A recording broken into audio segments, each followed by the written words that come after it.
ভাঙাচোরা কুটিরে থাকতো তিন ভাই, আদিনাথ, শিবনাথ আর প্রিয়নাথ। বড় দুই ভাই ছিল যেমন ধড়িবাজ তেমনই হিংসুটে, কিন্তু ছোট ভাই প্রিয়নাথ ছিল পরিশ্রমী, সৎ আর উদার। ছোট ভাইকে খাটিয়ে বড় দুজনে পায়ের ওপর পা তুলে বসে দিন কাটাতো। আরে তাড়াতাড়ি হাত চালা, এখনো তো অর্ধেক জমি তৈরি হলো না। আহা, আরে মাটি তৈরি না হলে বীজ বুনবি কি করে? জমিটা ছেড়ে ওবেলা জঙ্গলে যাবি কাঠ কাটতে, কোনো ফাঁকিবাজি চলবে না, বলে দিলাম। না না দাদা, ফাঁকি দেবো কেন? চিন্তা করো না, সব কাজ আমি করে দেবো।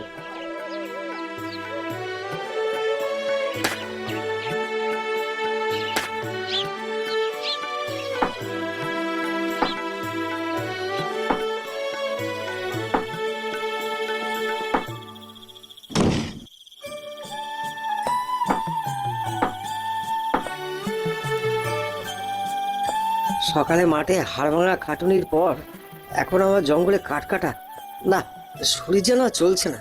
কিন্তু দাদাদের কথা তো আর অমান্য করা যায় না। যাই, এবার এগুলো গুছিয়ে নিয়ে বাড়ি ফিরে যাই।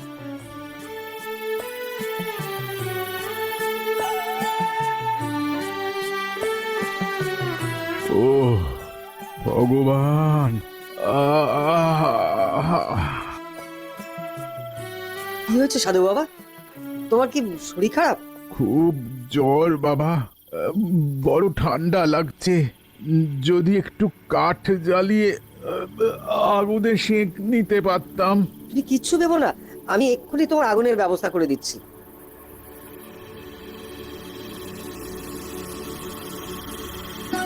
কি করছিস বাবা, কি করছিস? এ তো তোর কষ্ট করে জোগাড় করা কাঠ। ওসব তুমি ভেবো না তো।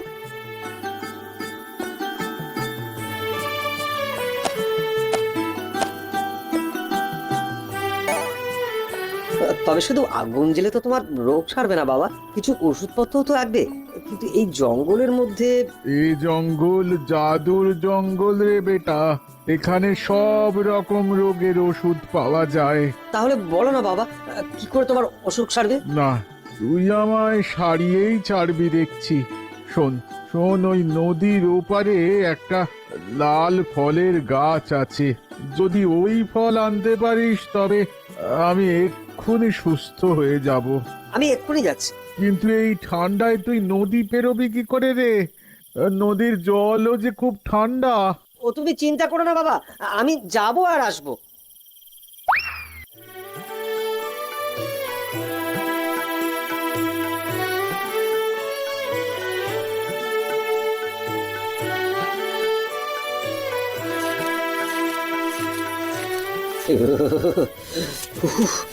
বাবা, উফ উফ।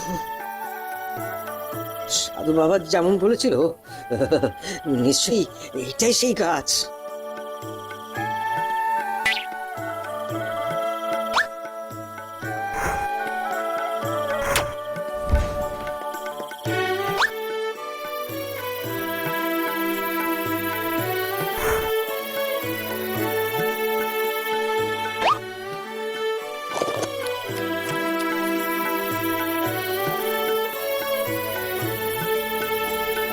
বাহ, তুমি তো একেবারে সুস্থ হয়ে গেলে। তাহলে আমি এখন যাই বাবা। আয়, ভগবান তোর কল্যাণ করুক।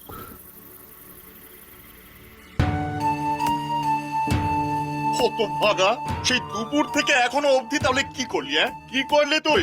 আমি তো ওই কাঠ কেটে নিয়ে আসছিলাম দাদা, কিন্তু হঠাৎ।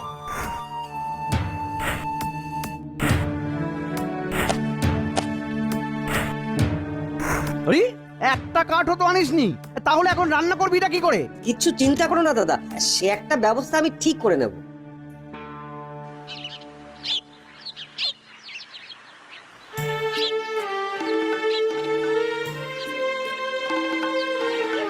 কি বুঝছেন রাজবৈদ্য? রাজকুমারী কি তবে? এখনো রাজকুমারীর দেহে প্রাণ আছে মহারাজ, তবে প্রাণের লক্ষণ তেমন প্রকট নয়। আমার পক্ষে যতটা যা করার সবই তো করলাম, এখন সবই ঈশ্বরের হাতে মহারাজ। এ কি কঠিন পরীক্ষায় ফেললে আমাকে ভগবান! এই বিশাল ধন সম্পত্তি, রাজ ঐশ্বর্য, কোনো কিছুর বিনিময়ে কি নিজের মেয়েকে আমি বাঁচাতে পারবো না। না না না, ভেঙে পড়লে তো চলবে না। একটা একটা শেষ চেষ্টা আমাকে করতেই হবে, করতেই হবে।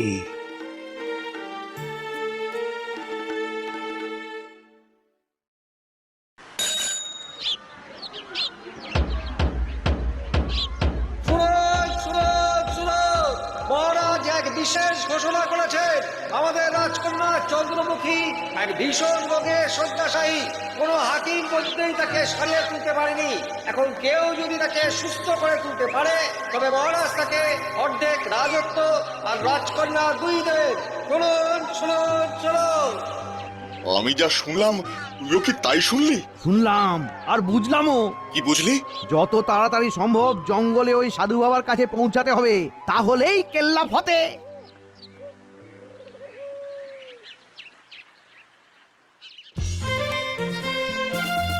মহারাজ, আমি আপনাকে কথা দিচ্ছি, আমি রাজকন্যাকে সুস্থ করে তুলবই। বেশ, তুমি যদি পারো আমি তাহলে তোমাকে আমার অর্ধেক রাজত্ব দেব, আর আর রাজকন্যার সাথে তোমার বিবাহ দেব। আপনি বিবাহের প্রস্তুতি শুরু করুন মহারাজ, আমি যাবো আর আসবো। বাহ বাহ বাহ বাহ বাহ, বড় বলে সুযোগটা দাঁড়া ভালোই নিয়ে নিল।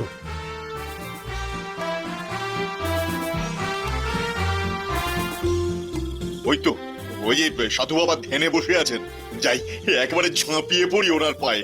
বাবা গো, বাবা, ও বাবা। আরে আরে আরে, কি করিস? ওঠ ওঠ ওঠ বাবা ওঠ।